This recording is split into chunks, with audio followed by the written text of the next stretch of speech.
Hi welcome to Kanvi vlogs. ఈరోజు అయితే మేము ఎర్రితాత స్వామి గుడికి వచ్చాము, బళ్ళారి దగ్గర. మేమైతే ఇప్పుడు బళ్ళారిలో ఉన్నాము. చూడండి, బయట యాజ్ ఇట్ ఈస్ గుడికి వచ్చినట్టే ఉంది కదా. లోపల చూడండి ఎంత బాగుందో కదా. నాకే జీవ సమాధి కూర్చొని సమాధి అయిపోయాడంట. చూడండి అలా అయిపోయాడు సమాధి. ఇంకా చాలా ఉన్నాయి ఇలాంటి విగ్రహం. ఇప్పుడైతే కింద విభూది దొరుకుతుంది ఇక్కడ.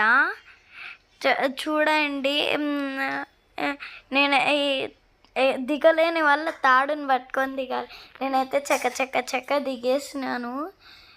దిగి పోయి చూస్తే రియల్ జీవ సమాధి అనుకున్నా. బట్ జస్ట్ విగ్రహం విగ్రహము. నేను రియల్గా ఉంటుందేమో అనుకున్నాను.